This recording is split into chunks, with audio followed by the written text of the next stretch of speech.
Quel drôle d'épisode. Comme j'en parlais avec Hiro, j'ai l'impression qu'on est face à l'avant-dernier épisode de la série Dark. C'est le genre d'épisode où on te raconte des éléments manquants, etc. Et qui symbolise vraiment genre le calme juste avant la tempête du grand final, quoi. Oui, c'est vrai que tu m'as dit ça. Ah bah tiens Hiro, t'es là. Profitons que tu sois là pour avoir de belles théories dans la vidéo. Ouais, mais j'ai ma vidéo sur l'épisode à faire, moi aussi. T'inquiète, les gens iront voir ta vision des choses juste après. Bon, trêve de blague. Juste avant de commencer, sachez que vous êtes très nombreux à regarder les vidéos sans être abonnés à la chaîne. C'est le moment de le faire pour ne louper aucune des prochaines sorties et je vous avoue que là, en ce moment, y a du taf, va y avoir des théories. Bref, commençons dans le hard et le vif du sujet. Nous devons tout d'abord expliquer la magie du chaos. Ce genre de bail quoi. Dans les comics, la magie du chaos, c'est ce que vous voyez déjà à l'écran. Manipulation de réalité, déformation de l'existence, création de la vie, etc. C'est ce que symbolise Wanda. Sauf qu'à l'origine, ce pouvoir appartenait à une sorte de dieu. Donc c'est pour vous dire le caractère ultime de cette magie. Ce dieu sera finalement scellé par d'autres et à la naissance de Wanda, ce dieu se manifestera à elle, lui insufflant une partie de ses pouvoirs. Car elle est née à un endroit précis quoi. Ce qui a fait que Wanda possède la magie du chaos, etc. etc. Évidemment ce sera différent dans le MCU, mais c'est juste pour que vous puissiez visualiser et comprendre la chose. Et justement, cette magie du chaos est symbolisée comme une sorte de magie ultime. Quelque chose de très dangereux, un pouvoir qui dépasse totalement une simple humaine. Par rapport au MCU et dans mon idée, le dieu en question n'existe pas spécialement, mais est interprété par la pierre de l'esprit. La pierre qui, manipulée par Hydra, est à l'origine des pouvoirs de Wanda et de son frère Pietro, quand ils ont voulu s'engager pour changer le monde. Comme le dit Agatha Harkness, c'est la pierre de l'esprit qui amplifiera les pouvoirs de Wanda, un pouvoir qui aurait dû s'essouffler et s'éteindre, car Wanda n'était qu'une humaine qui n'avait pas conscience de tout ça. Et c'est ça le truc, il y a un côté élu chez Wanda. Comme nous le montre la scène à Hydra, personne n'a survécu à la pierre. Et surtout, ces dernières montrent une vision du potentiel avenir de Wanda. Devenir la Scarlet Witch, la sorcière rouge. Ce qui est intéressant également est qu'Agatha souligne que Wanda est censée être une légende. Elle est la sorcière rouge. Ce qui voudrait dire que sorcière rouge est un titre conféré par la pierre de l'esprit à un élu qu'elle aurait potentiellement choisi. Est-ce que vous comprenez l'idée? Et je suis obligé de vous parler de Doctor Strange 2, oui, encore une fois, tout simplement car la série est liée à ce film et également Spider-Man 3. Doctor Strange 2 est nommé comme Multiverse of Madness. Voilà, vous suivez? Et beaucoup l'interprètent comme la folie de Wanda, car c'est quelque chose qui est attendu, et encore plus du coup maintenant avec la révélation de la magie du chaos, un pouvoir si grand qu'il peut conduire la personne à la folie. Néanmoins pour moi c'est trop tôt, c'est trop prématuré que Wanda devienne l'ennemi public numéro 1. Donc et si la folie parlait justement de la multitude de réalités existantes ?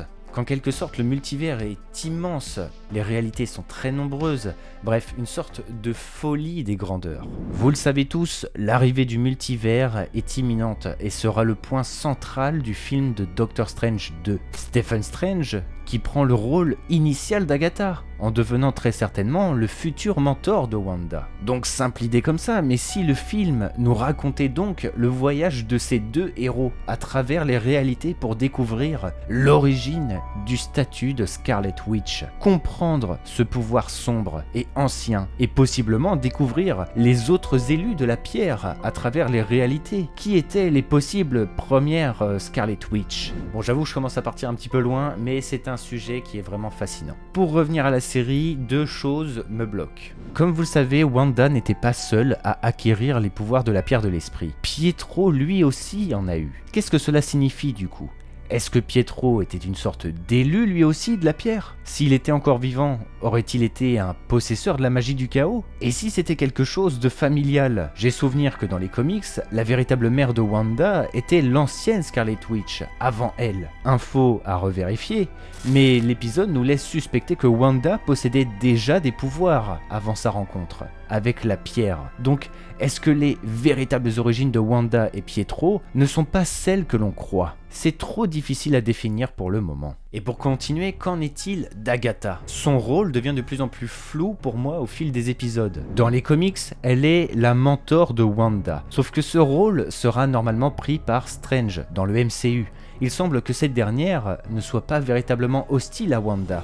Alors, quel est son but? Il se peut qu'Agatha soit une simple antagoniste de série, mais néanmoins, ça sonne un petit peu faux. Pour moi, il serait possible que cette dernière devienne un personnage secondaire dans le MCU. Les sorcières sont peu nombreuses et ont beaucoup de détracteurs, comme Hayward par exemple. Dans une future possible alliance pour survivre, il se pourrait qu'Agatha aide Wanda avant de, je sais pas, genre aller faire sa vie de son côté, etc. quoi. Mais qu'est-ce que je veux dire par là exactement? Tout d'abord, un ennemi récurrent de Doctor Strange très attendu pour son deuxième opus et vous le connaissez tous. Et oui, c'est Mordo, le grand ennemi de Strange, qui juge que le monde possède trop de sorciers. Ce dernier est donc l'ennemi d'Agatha aussi, et la fameuse règle de l'ennemi de mon ennemi est mon ami s'applique clairement. Et ensuite, on passe à Hayward. Hayward qui a menti purement et simplement à tout le monde, affirmant que le corps de Vision a été dérobé par Wanda pour le faire renaître. Et l'épisode nous révèle tout l'inverse. Wanda n'a jamais kidnappé le corps de Vision. Elle a voulu lui dire au revoir et, dans son chagrin, a recréé un autre Vision grâce au pouvoir du chaos. Un Vision qui correspond parfaitement à l'image qu'elle avait de lui. Donc, que cache Hayward exactement ? Dans l'idée et mon humble avis, Hayward est simplement un businessman. Il est le mec qui a grimpé les échelons pour arriver à la tête du Sword, quitte possiblement à tuer Maria Rambeau pour pouvoir prendre sa place et non être choisi, comme il l'a déclaré à Monica. Ce dernier a eu l'occasion de mettre la main sur le corps de Vision car déjà, ce dernier est fait de vibranium, un matériau qu'on ne trouve qu'au Wakanda et qui est protégé par son peuple à la base, je préfère le rappeler. Wanda ayant mis un sacré bordel à Westview et tenant en otage toute une ville, Hayward a profité de la situation pour faire d'elle l'antagoniste, en manipulant les images des caméras de surveillance pour faire croire à sa folie. Comme ça, plus d'empathie pour les ex-Avengers Vision et Wanda. Du coup, il a carte blanche pour faire de Vision une arme et attaquer Wanda avec. Est-ce que vous voyez l'idée? La magie du chaos permettant de créer la vie, Hayward a pu se servir de l'énergie créée par Wanda pour faire revivre Vision et le formater à vaincre Wanda. Et là, je vous avoue que c'est méga intéressant. Quel objectif